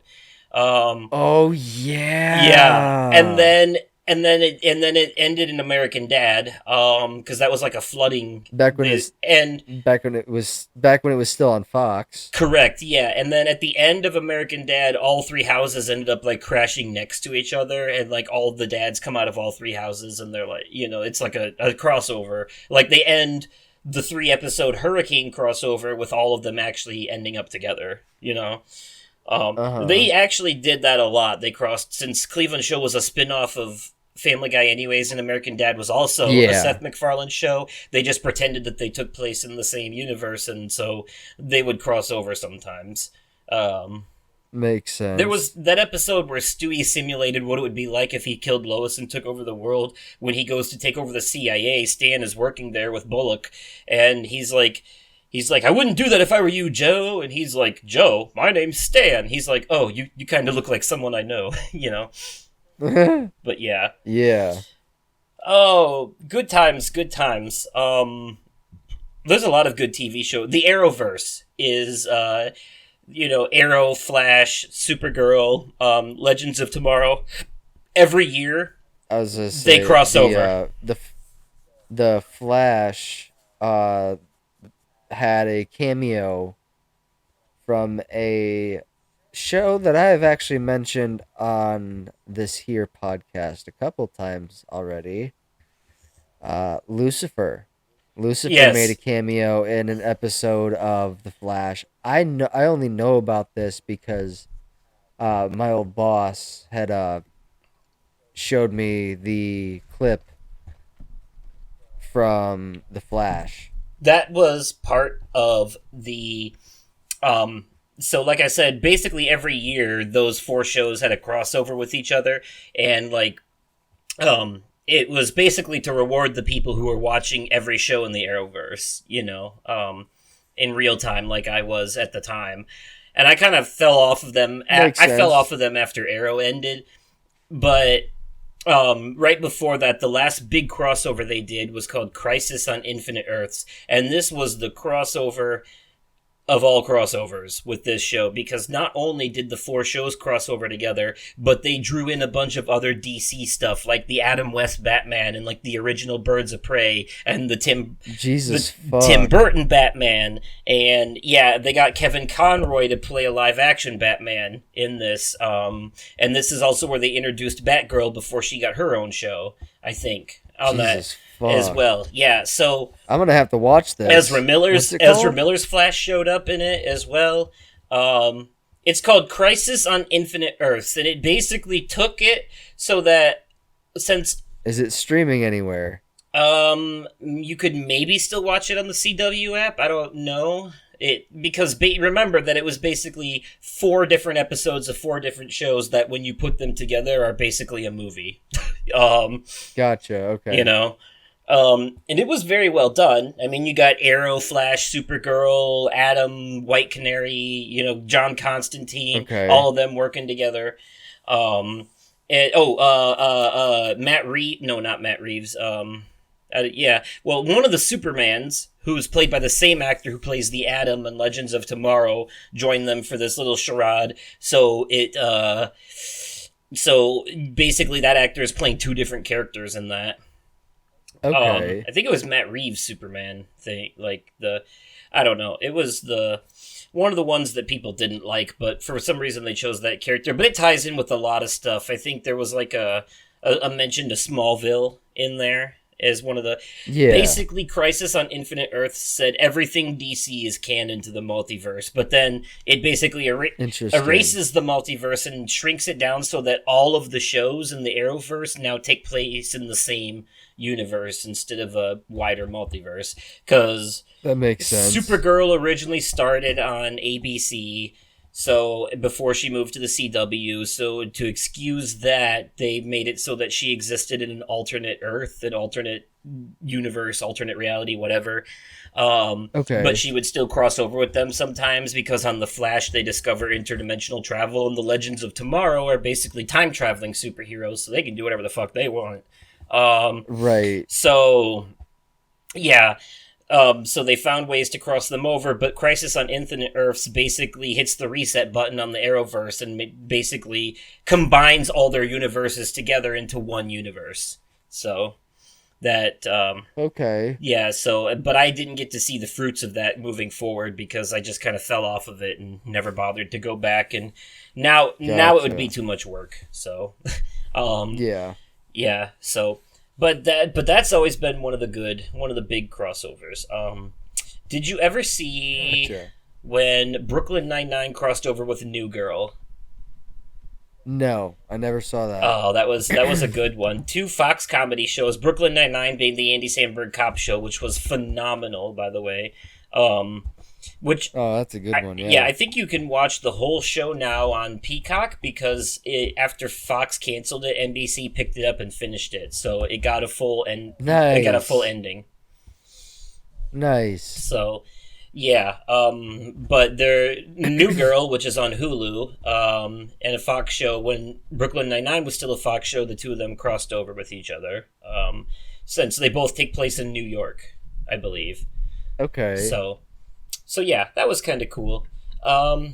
Cartoons have done this a lot, right? They have. There was one. It was Jimmy Neutron and the Fairly Odd Parents. Yes, it was a movie, wasn't it? Like a made-for-TV movie. It was. I remember that. Yeah, made-for-TV movie. Yeah. I remember seeing that. Yeah, I enjoyed that. That was a good one because they did Timmy Turner in Jimmy Neutron animation, and they did Jimmy Neutron in Fairly Odd Parents animation. They sure did. Because they like switched realities or whatever. Nickelodeon's done that a lot though. Mm-hmm. With a lot of their Nicktoons. That's true. Cartoon Network has as well. There was actually a Grim Adventures of Billy and Mandy movie that crossed over with Codename Kids Next Door. See, okay, so I'm a huge Grim Adventures of Billy and Mandy fan, but I could never get behind Codename Kids Next Door. I don't know why. That's fine. You don't have to be a fan of that to really appreciate this movie. If you're a Billy and Mandy fan, you'll appreciate it. Fair enough. Okay. It's actually kind of funny because the whole reason the story starts off is that Billy accidentally destroys his dad's fancy pair of pants. And he's like, oh, I need help from a group of kids who fix problems like this, you know? And he's like, so at first he calls Ed, and Eddie. And Eddie's like, okay. And he's like, what do you think this is, a charity? He's like, if you're looking for handouts, call the Powerpuff Girls. He's like, they're cheap. And then he like slams the phone on him. But then, no, he ends up calling the Kids Next Door, but there ends up being a whole thing with the Scythe and Mandy having a lust for power, and she tries to take over the Kids Next Door, and so it's actually a pretty cool crossover. And there's like a is this on Max? Do you know? There's like a giant kaiju fight at the end with a big version of Grimm versus a giant robot. Yeah, it's like. Is this on Max? Do you know? I don't know, and I don't even remember what the name of it is, but I will tell you that. Last year around this time, Cartoon Network's official YouTube channel was live streaming Halloween-themed episodes of Cartoon Network shows on their YouTube channel like 24/7, and that was one of them that played often. They played a lot of Billy and Mandy shit, actually, because that's not the only made-for-TV movie they ever did. They had a lot of them. There was one that dealt with like an alien invasion, a bunch of other stuff, but that was the only one that was like a crossover with other shows, so... But I was gonna say Scooby-Doo did a lot of crossovers too. They did crossovers with Batman. They did crossovers with the Globetrotters. Yeah, that was like the New Adventures of Scooby-Doo or some shit like that. Like every episode had like a celebrity cameo, basically. Yeah, there was. Let's see. They did a crossover with the Ninja Turtles at one point. The Three Stooges. The Three Stooges. Speaking of the Ninja Turtles, here's a deep cut. They once did a crossover with the Power Rangers. I did hear about that. I think that was a YouTube a fan-made YouTube thing. No. There was an official old Power Rangers episode that crossed over with the Ninja Turtles. The the live action monstrosity ones, not the Michael Bay ones, but the older live action ones. Yeah. The Jim Henson ones. The ones that are basically puppets. Yeah. So Nice. yeah, so let's see. I actually have Power Rangers in Space. It was Power Rangers in Space, and it crossed over with Ninja Turtles: The Next Mutation. Okay. Yeah, Astro Nima was trying to get her hands on the Astro Mega ship, so she brainwashes the Ninja Turtles to take over the Space Ranger ship.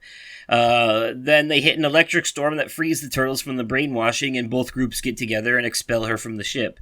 They do some galaxy gliding before heading home. This came out in the 90s.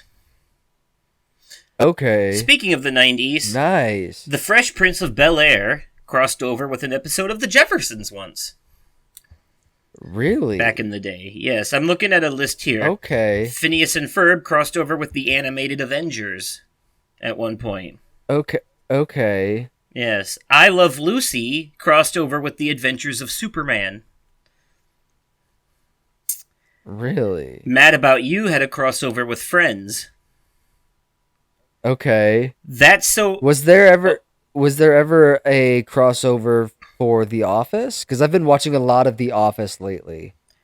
I don't know. I'll look in a moment, but here's an interesting one from the Disney Channel days of yore. That's So Raven, The Sweet Life of Zack and Cody, and Hannah Montana had a 3-way crossover. I remember that. I do too. I remember that. Yes. Speaking of Disney crossovers, Disney's House of Mouse was a show I grew up with where every night all the Disney characters from all the movies would come to what is basically a nightclub run by Mickey Mouse and friends, and they'd sit there and order food and watch cartoons on the big screen of like Mickey Mouse and Donald Duck and Goofy and all them doing their normal shit. And there would always be some kind of subplot with Pete, the landlord, trying to like screw them over or shut them down, or one of the Disney villains trying to pull some nonsense, every episode. But I loved it because it was like the ultimate crossover, which leads me into the ultimate crossover, Kingdom Hearts, which is a 3-way crossover between Disney, Final Fantasy, and OG, or like OC anime characters. OC standing for original character in this case. Gotcha. Yeah. Okay. Yeah. So... yeah, that is not something anyone ever thought would work, and then it ended up working for several games. Hell yeah, it did. And here's the thing. It is only because of a chance encounter in an elevator that franchise exists. If it wasn't for one of the heads of Disney and one of the heads of Square Enix getting stuck on an elevator together and kind of coming up with the idea randomly, this would have never happened. Really? Yeah. Really? Yep. Yeah, they pitched the idea. That's cool. No, originally, and it went through so many concepts. Originally, you were going to play as Mickey Mouse in this, which is why Sora has big yellow shoes and red shorts in the first game. Makes sense. Okay, yeah. So, like, sometimes things that start at the drawing board do carry over, just not all the way. One of Sora's original designs was that he was going to be like a anthropomorphic lion. Like he was going to be like a human with a lion's face and tail, and he was going to have like a chain blade, like a saw blade type weapon instead of the keyblade.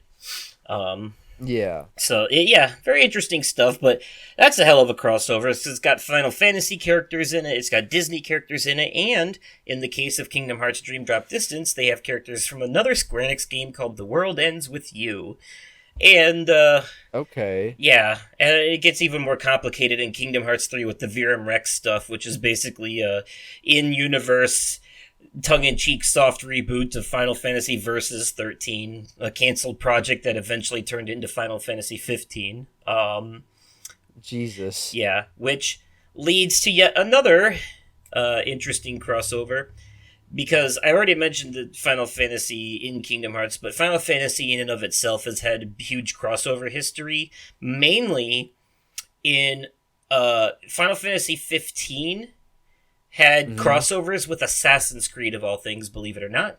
There was a limited time in-game event for Final Fantasy 15 where if you went to a certain city in the game, they were having an Assassin's Festival, and you could get like an Assassin's Creed outfit, and you could do like mini games based on Assassin's Creed.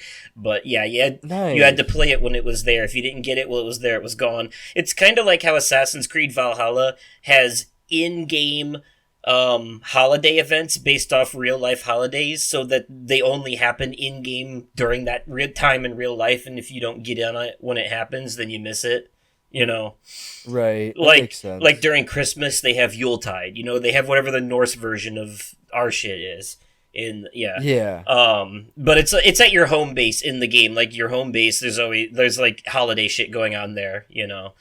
Makes sense. And the weather changes in the game depending on the time of year in real life. So in the winter it's snowy there, in the summer it's not.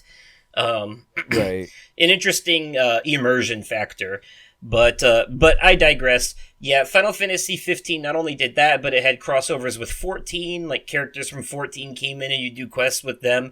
They had a crossover advertisement campaign with Cup Noodles of all things. Like they literally sit there and kind of simp for Cup Noodles for a while at one point in the game. Yeah.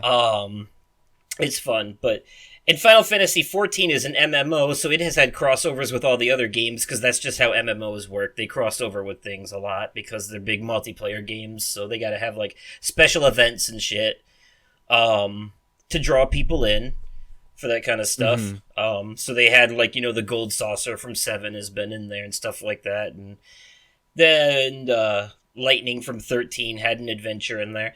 And there's, the Dissidia games, which is a big crossover thing because it draws in heroes and villains from all the Final Fantasy games and makes them fight each other in a new story. So, and it's canonical. It's basically a Final Fantasy fighting game, but instead of being a side-scrolling fighter like a cross brawler or a traditional fighting game, you fight in a big 3D arena, Yeah. So, but the combat is similar concept. But yeah, that one's a big old crossover. I'm trying to think. Have there ever been any movie events where characters crossed over? Besides the MCU, I mean, and other besides superhero movies, I guess I should say. What are some other famous movie crossovers? Space Jam 2, A New Legacy. Yeah, had a lot of cameos from different Warner Brothers stuff in it. Like Wonder Woman was one of them. There was the Iron Giant was in there. Man, dude, there's so many Warner Brothers characters in there. It was, bro. Well, speaking of that, Ready Player insane. One. Ready Player One had a lot of those a lot of everything characters in it. Yeah, it did. What was another one? There was some Freddy versus Jason. Yep, Freddy versus Jason. That's a crossover. That was one of the Sure OG horror crossovers, and by extension, Alien versus Predator would also be Alien a versus crossover. Predator. Okay. Sure would. Yeah. Glass, because that's the culmination of Unbreakable and Split, so that's a crossover movie. Yeah, sure is. And I've within the last year watched all 3: Unbreakable, Split, and then Glass. Godzilla vs. Kong. Yep, Godzilla vs. Kong was another one. Would you consider the League of Extraordinary Gentlemen to be a crossover? I don't know what that is, so I can't say yes or no. Okay. It's a Sean Connery movie from 2003. It's a very it's a very steampunk superhero movie, I guess you could say. Okay. Okay. It's a team of extraordinary figures culled from great adventure literature. So it's a bunch of famous literature characters like Dracula, the Invisible Man, Dr. Jekyll and Mr. Hyde, a Secret Service agent named Sawyer, Captain Nemo, Dorian Gray, all of them come together to stop a villain intent on turning the nations of the world against each other. So they all use their, like, basically they're a bunch of famous book characters who come together like a group of superheroes and fight somebody. And it's got Sean Connery in it as one of the guys. It's actually really good. Now, there's another show that I really enjoy. I haven't finished it yet, but I don't know if it would be considered a one big crossover. And I know you you were watching it when it was airing. ABC's Once Upon a Time. Yeah, I would call that, well, I don't know if I would call that a crossover, because that's just set within the rules of its own universe, where, like, they're all fairy tale creatures from another world. Crossover would be more like if another show joined up with it for an episode, you know? Gotcha. Like, so, That makes sense. Okay, yeah. like, here's Yeah. here's another good episode, or another good example. Do you remember Rugrats Go Wild, the crossover with Wild Thornberrys? Yes, I do. I loved Rugrats Go Wild. That's a good one. Yeah. Yeah, so that was Yeah. another good one. Who Framed Roger Rabbit? That movie is basically a crossover between Disney and Warner Brothers. Yep, sure is. And it had a bunch of Disney and Warner Brother characters in it. As a matter of fact, there's a piano off scene between Donald Duck and Daffy Duck in that movie. And so by extension, I would also have to say that the Chippendale Rescue Rangers movie is also a crossover movie, because it's like, you know, all the cartoon characters exist in real life among the real people, so they just crossed over with reality. And these are all different movie characters together in the same area, much like House of Mouse. So, what about the Jetsons Meet the Flintstones? You remember that? I do remember that. That was a good one, I think. Oh shit! Could we consider the Adult Swim show Harvey Birdman, Attorney at Law, to be a crossover show, since he was basically a recycled Hanna-Barbera character defending other Hanna-Barbera characters for the crimes they committed? I mean, sure, yeah, that. I mean, I would say so. I guess it technically falls more under parody than anything, but I mean, Yeah. who's to say after these characters were done filming their kid-friendly shows, they didn't, you know, like, fall on hard times? Right. Wasn't there a crossover on Disney with Lilo and Stitch crossing over into something? You might be right. I'd have to look it up, but before I forget, and I'll look that up next, but apparently at one point, they did a Lake Placid and Anaconda crossover. So Yep. the That was Majorly B movie. the snake versus the gator. Yeah, apparently it's like it's so bad it's good. Yeah, one of those creature features. And apparently they also did a I didn't know that this existed, but there either was going to be, and they canceled it, or there was in Japan only a Sadako versus Kyoko movie, which is the Ring versus the Grudge, basically. Yeah. Very interesting.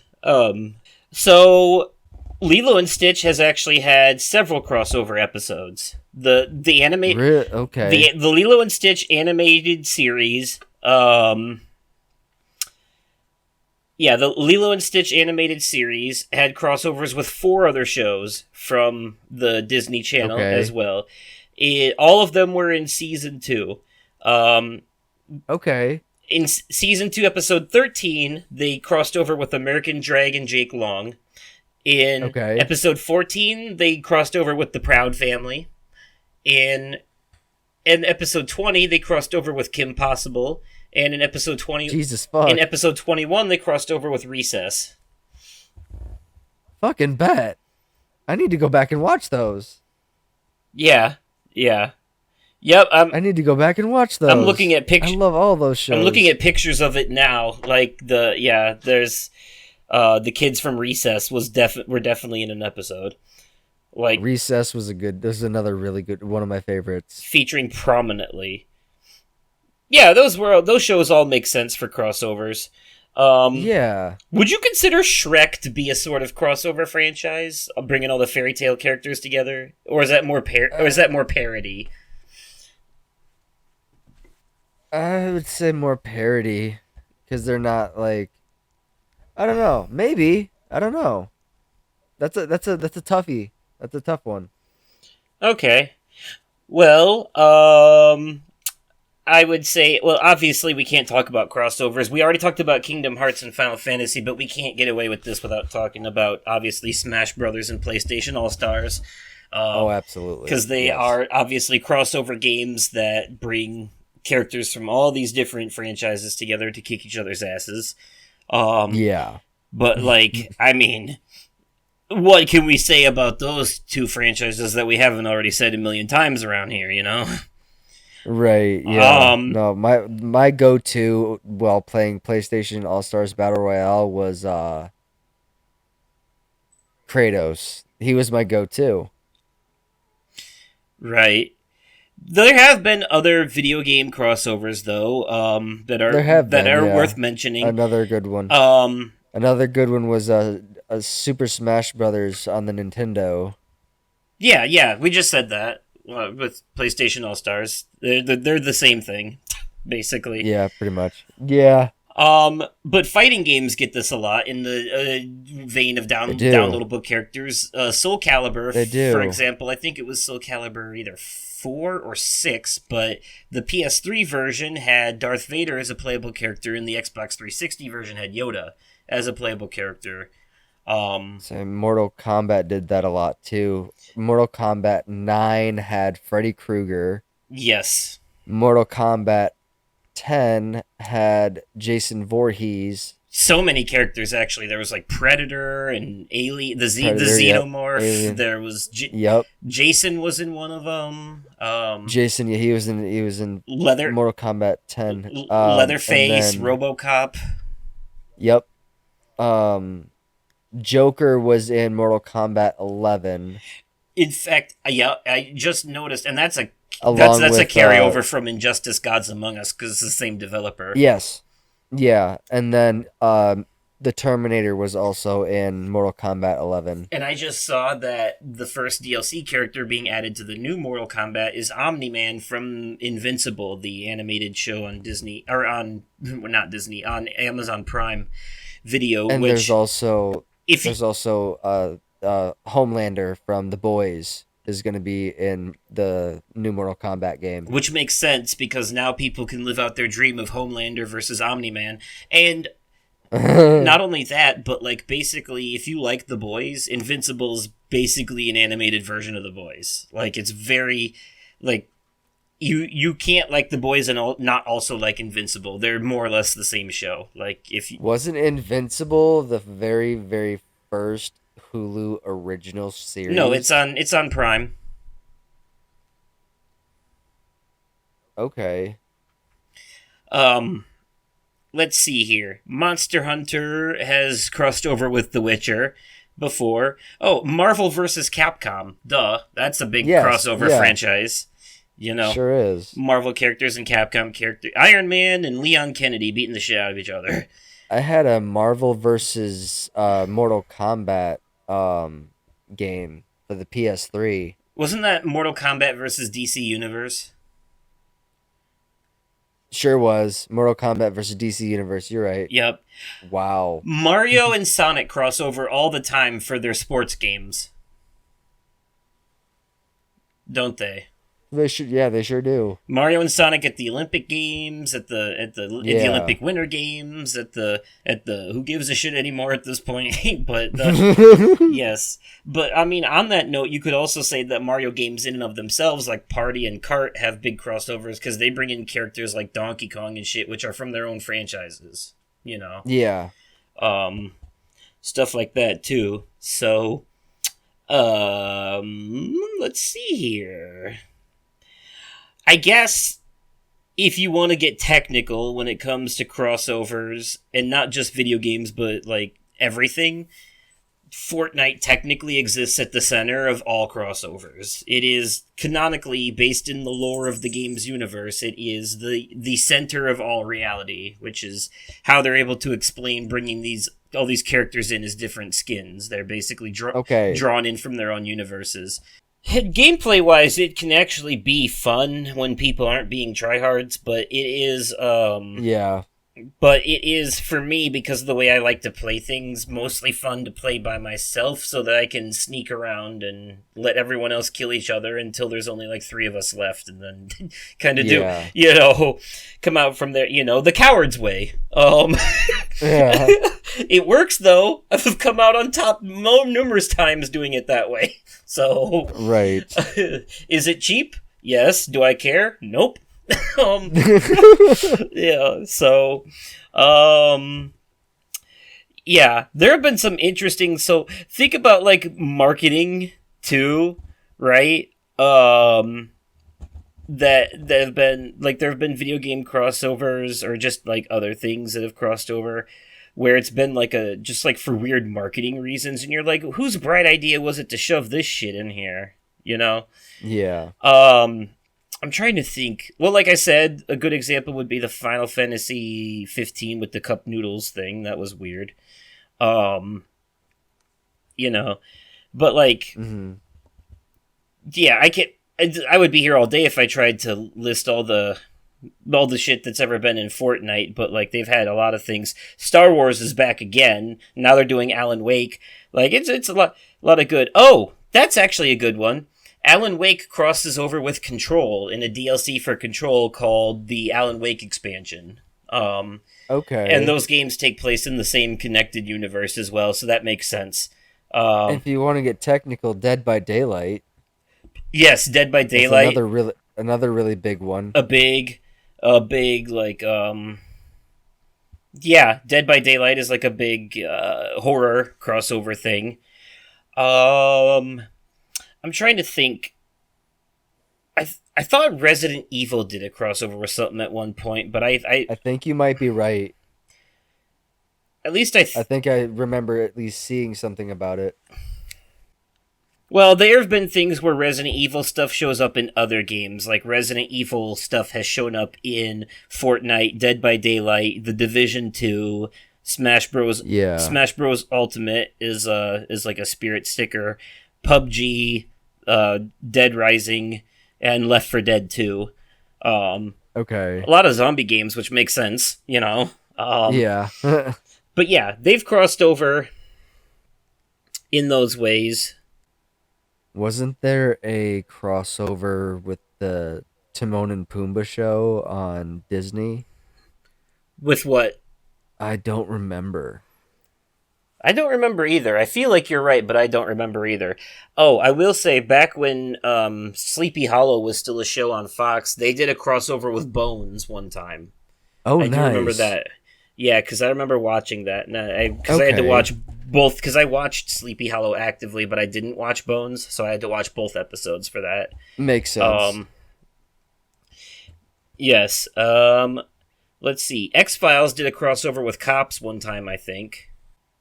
I don't know if this would be technically considered a crossover, but the 3 podcasts that I listen to that include James Petricallo and Jimmy Wisman, they have 3 podcasts. They've got Crime and Sports.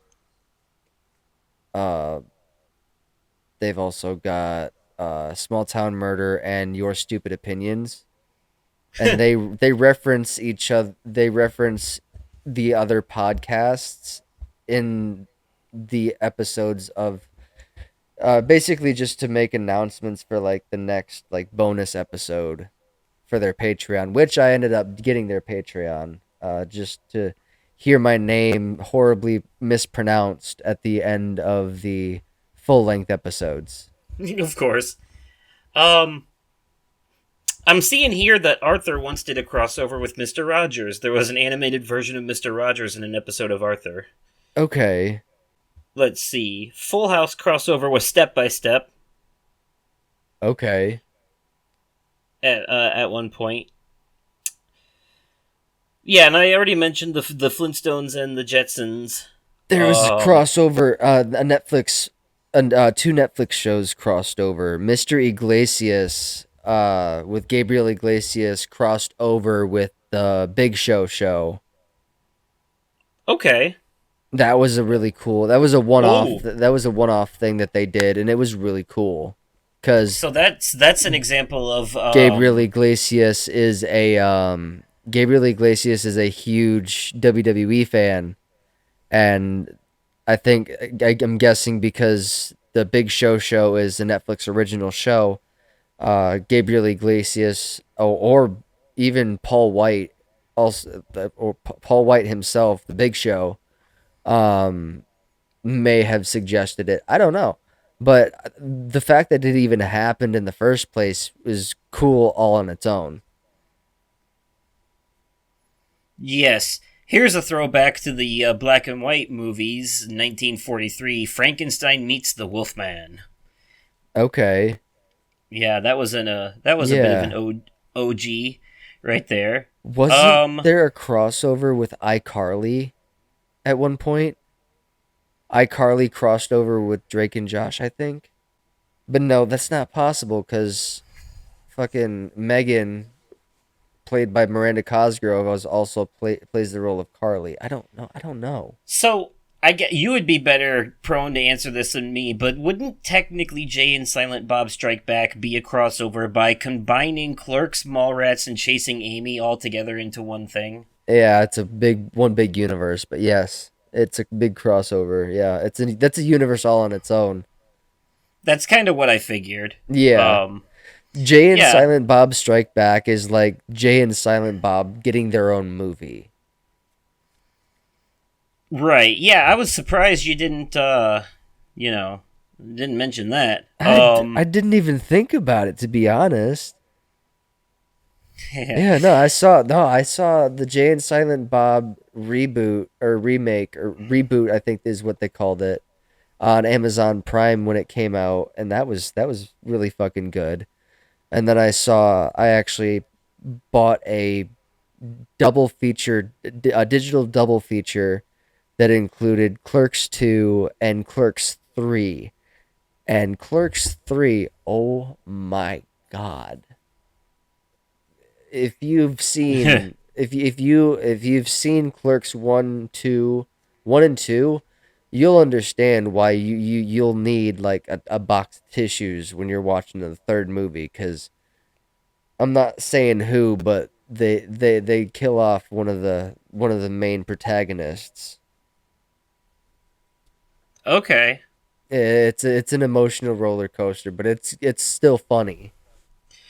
I know I mentioned before, like loosely that, or I mentioned before that Final Fantasy 15 had an Assassin's Creed crossover.